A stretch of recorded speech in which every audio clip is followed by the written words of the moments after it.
you. Thank you for being here today. Your beautiful energy and voice. Appreciate you all the time. Thank you. Next time, have that whole backup of the choir, huh? Yeah. When are they going to perform now? Okay, because they're back and they're going to be. Hello, everyone. Just having a little moment here with. Oh, there's people. It's been quite a couple weeks, huh? I was sitting there thinking about what we're going to talk about today, and Mother Nature is showing us what's really important, isn't she?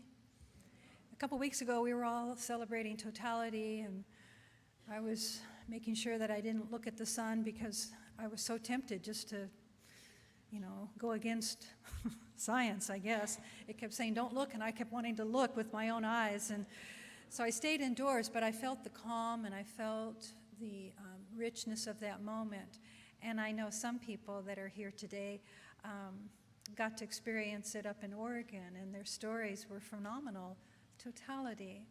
And so nature, she didn't really distract us, but she showed us what's really important, and that was a coming together of energy and awareness. And then this last week, it's been from a different way with the Hurricane Harvey and the fires near Weaverville and all around our state. And then we're called, aren't we, to another place inside of our being, to be aware, to see what's really important. And I always appreciate Reverend Dr. Ken Gordon, who is our leader for the spiritual centers. And I have a handout at one of the tables back there of how you can give to the centers in Texas that will help funnel the money properly into ways that your good helps where you would like it. Sometimes through the years, don't we get a little bit of like, well, I want to give, but I don't know if it'll really get there, that kind of feeling. And through the centers of spiritual living that are there in Texas and Louisiana, it will get to where your heart wants it to be. So that's an opportunity for you to give in that way if you've been wanting to do that. And then Diane Brown is a friend of ours from the center in Weaverville, and she calls upon your prayers.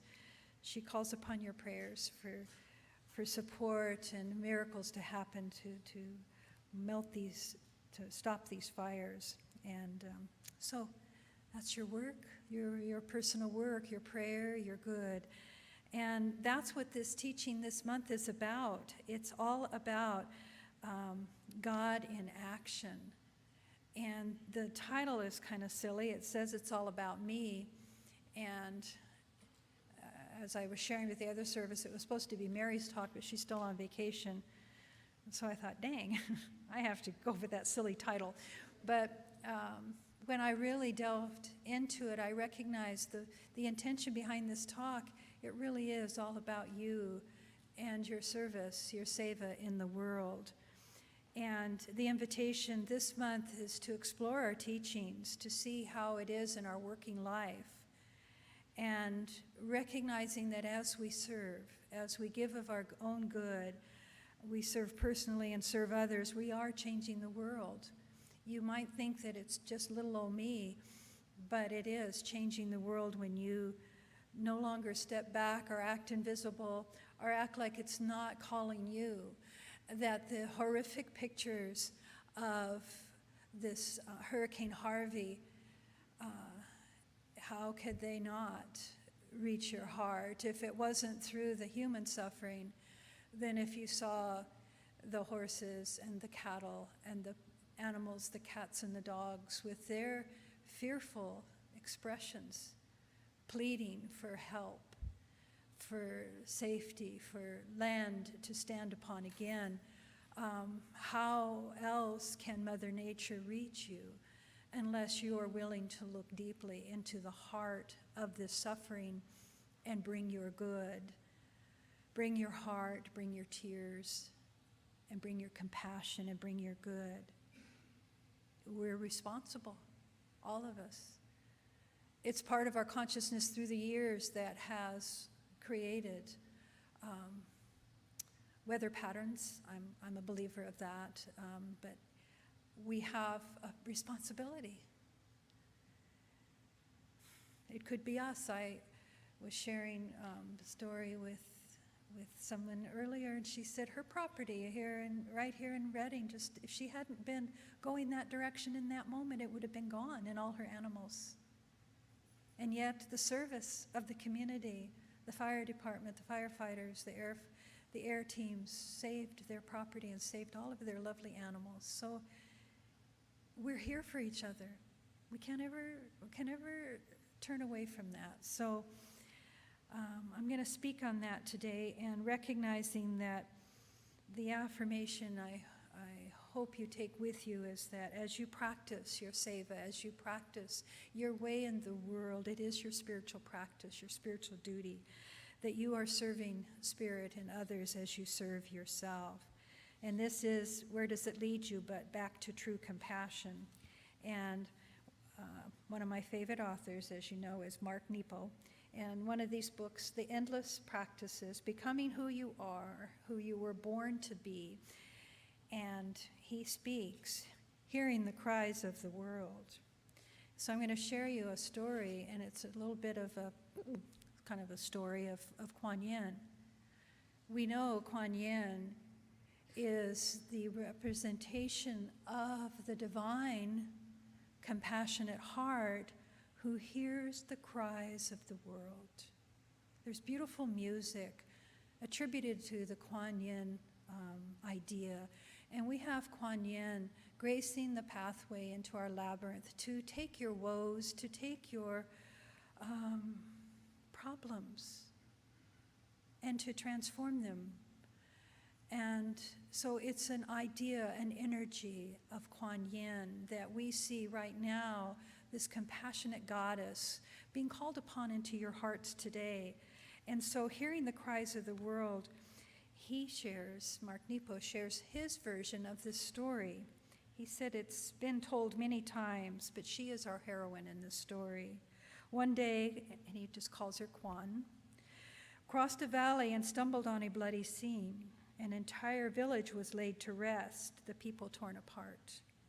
Walking among the bodies, her heart was breaking open. Enlarging for coming upon the suffering, she was drawn, almost compelled, to look inside their bodies, and at the same time repulsed by the violence that had opened them. There was an eerie silence streaming along the ground.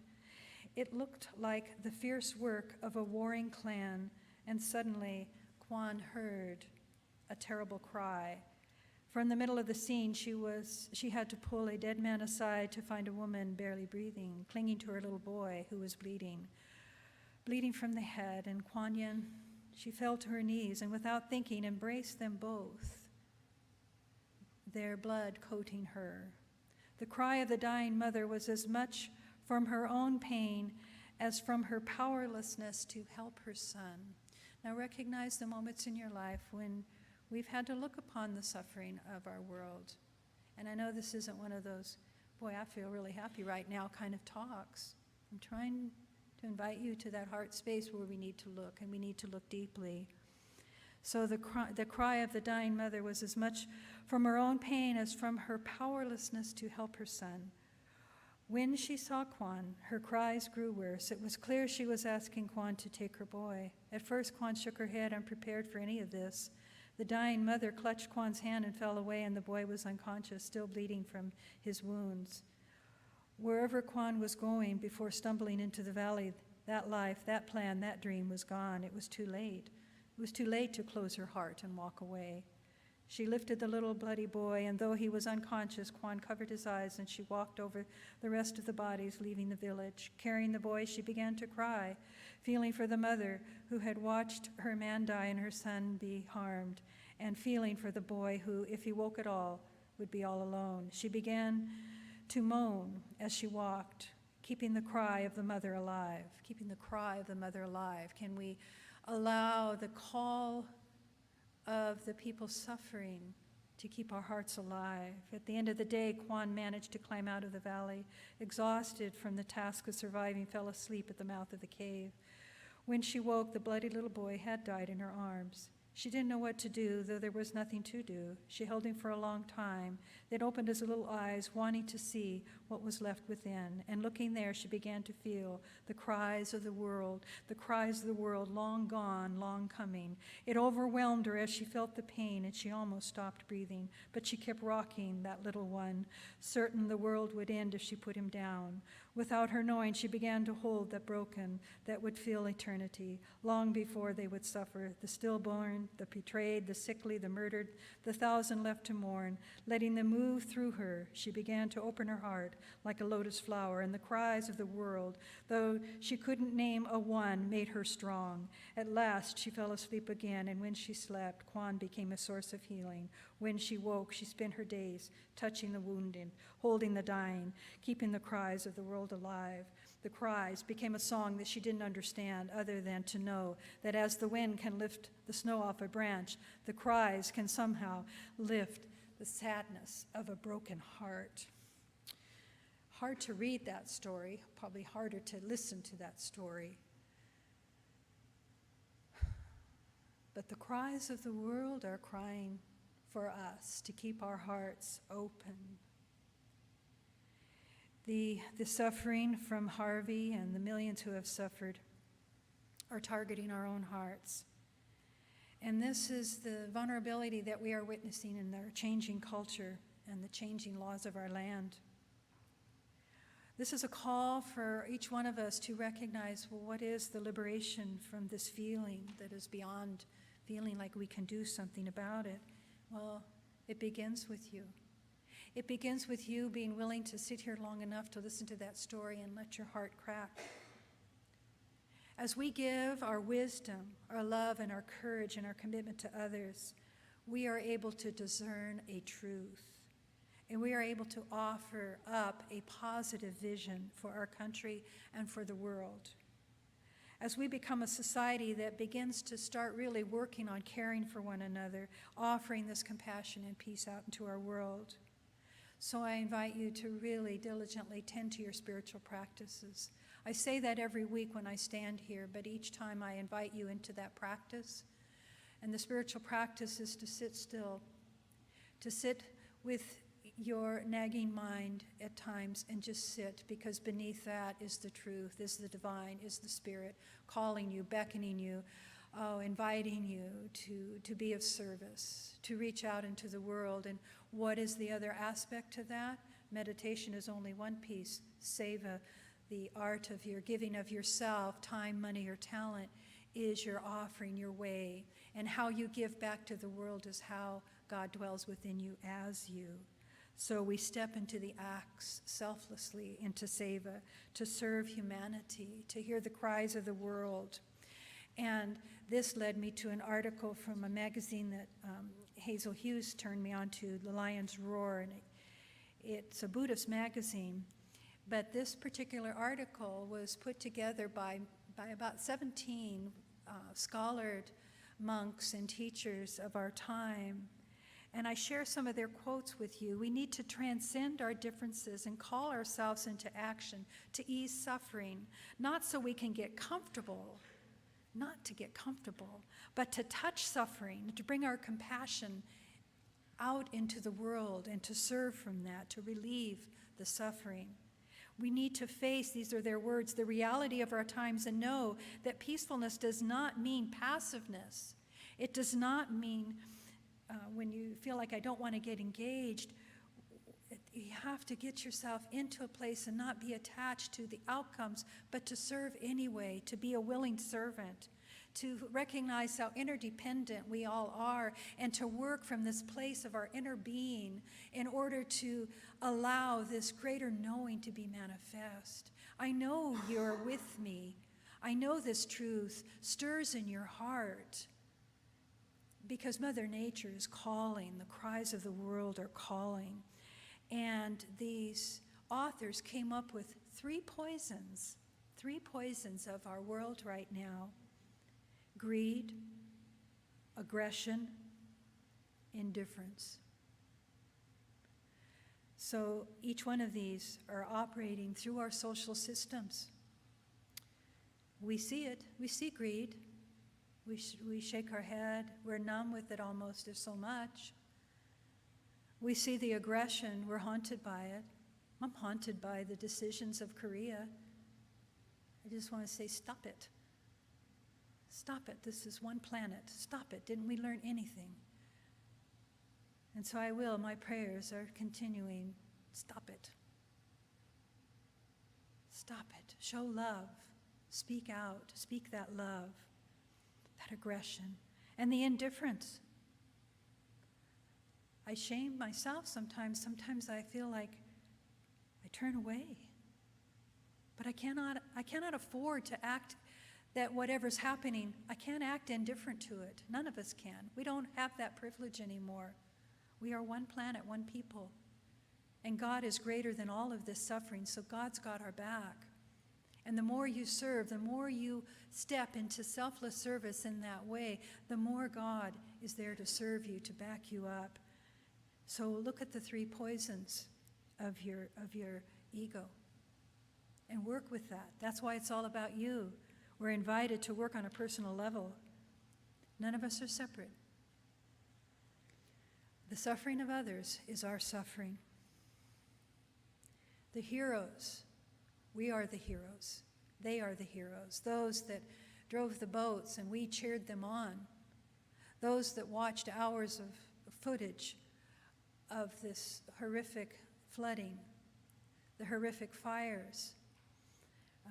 We look, just as Kuan Yin invites us to do, to hold it, to pick it up and to hold it, to transform it. We look at the animals and we look at the elders. I shared with the earlier service the picture that they got me as, you can kind of act like I'm not indifferent, but I'm like holding it together. And then they show the elders in their home, those ladies clutching their bags of belongings, sitting there with waist-deep water rising, their faces just glaring out into what is next. So what do we do with that? What do we do with that? And we celebrate when they were rescued. We celebrate each animal as it gets off their little boat and into dry land where they get to relieve themselves. Just imagine their suffering. So we are here to stand against hate, and we're here to stand for love. We're here to show respect for one another, to stand for protection and to care for our earth, its people, its creatures, its air, its water. We're here for that.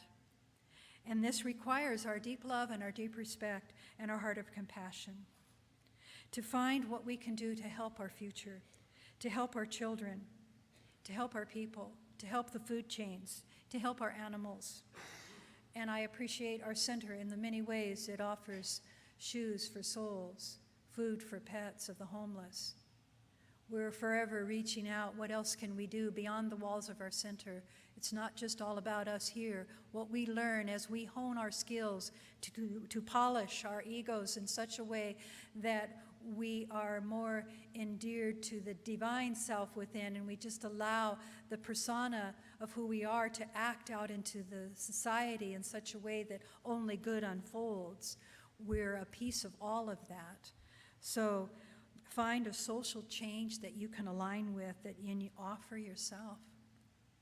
You know what? And if it's at this center, offer yourself. We're always inviting you, and you help us thrive. We can bring this teaching to the outside. We can invite you and support you in deepening your practices. You can stay informed on the teachings of wise spiritual people through this center. We have a library that we offer to you. Take the good, absorb the good, bring it back, share it again. We are here for you in so many ways, the labyrinth to walk, the children to nurture, the spiritual practice to delve into. If it's right and it harms no one, it's right and perfect action unfolding always. For continuing this article, they say, for now be prepared to face challenging and stressful times. We must hold fast to our timeless ideals of wisdom, love, compassion, and justice. We must maintain our faith while the ignorance and hatred may at times feel like it's dominating. It feels like it's dominating, but through our concerted action, patiently pursuing it, we can create a society based on love, justice, and human unity. Why not? Why not stand into the compassionate heart, be brave, be engaged like Kuan Yin, hear the cries of the world, and respond? That's the peace. These prominent Buddhist teachers were supported by 80 more in their statement of truth. Sylvia Bernstein said when she was questioned, is it really okay to feel good about yourself? Is that all right? And she offers this wisdom. We must develop a sense of self-esteem and personal worth. We must gain insight so that we can live in a state of selflessness. We have to get a perspective. She said psychotherapy establishes a sense of self after we've had a challenged or painful childhood. And it's necessary. It's necessary to preserve a positive image and gain self-worth. We must do that. Our classes support that. We want you to feel good about yourself, praise others. But the spiritual practice is also to gain a sense of recognizing how interdependent we are and that we are at unity. And that we are still, no matter how much work we do, we're all subject to continued suffering and the impermanence of life. But we meet that suffering with greater responsibility. We meet the idea of impermanence without fear when we recognize that the soul of who we are, the truth of who we are, the divine nature of who we are is impermanent. It is with us always. It is the divine flowing through us. And think about this, when your mind can hold this awareness, your life story will matter. Meeting it, knowing that you're not doing it alone, that you've got each other. She says, I share my experience of being human with all other people. The false sense of self will disappear into a sense of shared humanity. And you are touched, aren't you, when you recognize that you have a shared humanity. And it is with the deepest intention of your heart to serve. It's a calling. It's an urge. How can I help? It's your motivation. And it's a behavior that you've been demonstrating. But question yourself to determine, are my actions and my words and my thoughts, are they skillful? Is it a call to serve the world? And as I sit deeply in my practice, what is God's words speaking through me? What is the call of my own soul to act out into the world? Andrew Harvey, a meditation teacher, said he invites, and a lot of his work has to do with social action. But meditation is an essential part for you. Now, I really feel like a preacher up here because I'm saying do your spiritual practices and meditate. But it's the truth. Don't let a day go by. It could be just a moment. But let that moment be filled with love. And let it be a moment of stillness where you allow the God self within you to speak.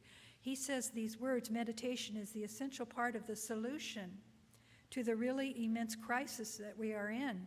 Because this crisis demands that we allow ourselves to care for the earth and start working with full motivated will and heart for this world.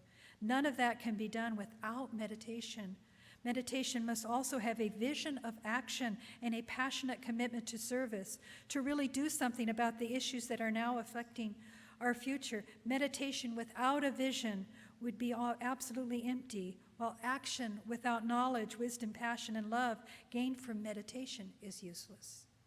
You need both, meditation and service to the world. We need the clarity of meditation to awaken our motivation. And John Kabat-Zinn, what can I do? He answers it this way: even the act of taking your seat for meditation is a radical act of love and extends way beyond your small self. Feel that when you sit down. I am willing to hear the cries of the world, and I am willing to sit very still long enough to hear the wisdom flow through me as me and to take action. Individually and collectively, we are not paying appropriate attention to our experience as human beings. The consequence of this is disastrous for the world. that I that lives within you, the I, the Father, the oneness, the unity. I can own my own self, but nothing without that divine connection can really happen without you being the servant of that one. You know, that the sense of loving the self, loving your personal self. Louise Hay passed away this week as well, and we lose another teacher, another wise teacher, but she was willing enough to put her words into books and to support other wise teachers in her Hay Publishing Company. And that she left us amazing, amazing gifts from her lifetime. And she shared these words with one of the ministers of our movement: honor the entirety of your journey. Honor it all. Don't wish any of it away. Use it for the betterment of the world. And she said, never pass a mirror without winking and remarking on your own reflection, hey, good looking. Hey, good looking. That could be your spiritual practice. And I got a kick out of a cartoon, because the man's facing the mirror and he's arguing with that mirror, and he's looking in at that mirror and he's giving it a determined look. He said, it's not you, it's me, and to himself. And I'm thinking, sometimes that's the kind of talking to we need to sit with ourselves and to really recognize, where we're going. So Mark Nepo ends this story of the cries to the world. He said, I found that whatever I go through opens me to what others have gone through. Aren't we willing to do that on our dry land? Can we at least witness what others have gone through? We don't want to go numb, and we don't want to turn the TV off and say, I don't want to deal with this anymore, because they're still dealing with it with every breath and every day. We don't want to run from the cries of the world. We want to recognize that these calls are in our DNA, he expresses. It's in our soul. And you want to live out this life filled with compassion. He states, some days I can barely stand the storms of feeling and the fear that civilization will end. If we can't honor each other's pain, but in spite of my own complaints and resistance, I know in my bones that our openness of heart makes this mystery visible. Our openness to the suffering we come across makes our common heart visible. If we are to access the resources of life, we must listen with our common heart to the cries of the world. We must forego our obsession with avoiding pain and start sensing that one cry of life that allows us to flow into each other. That one breaks my heart. May we always hear those cries so that we flow into one another. Let it be our spiritual duty and our practice. Let it be what we do from this moment forth today. The quote saying, compassion is a feeling of love, and seva is an act of that love. So I'm going to invite Judy up. As she plays the keys of the piano, I invite you to really hone in on the stillness of this moment, to recognize that it is your spiritual duty to offer a moment of yourself into prayer. Each note she plays resonates with a cell in your body. This is all divinely orchestrated. And as she plays, listen. Listen.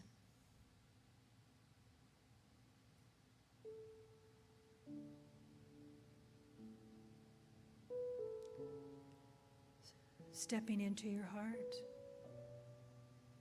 Where else can you go?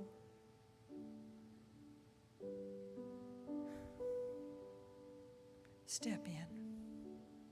Look around. Hear the cries of the world. Offer back your highest self. Recognize in this self, in this place, on this holy ground, you stand in unity with the one love, the one truth. And you allow your good, your action to flow into others from this place. Let it be the prayer of your heart.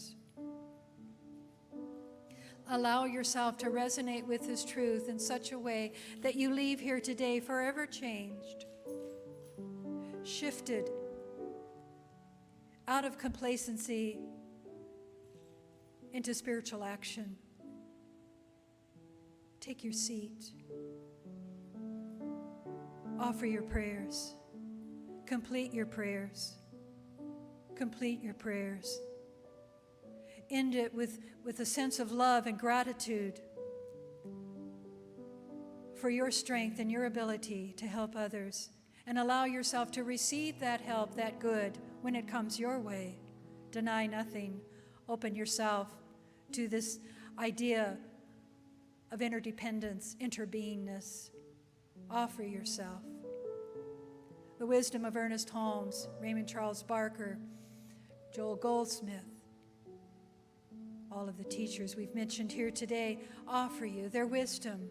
What's yours? Hone in, recognize the truth that dwells within you as you, and begin to speak your truth. Breathe that in as you recognize this is a prayer of action, a prayer of connection, a prayer of gratitude. It's all about you. It's all about me. We join as one. We serve the one. We listen to the cries of the world. I release this knowing that a good is unfolding right here, right now, because of you, because of me, and so it is.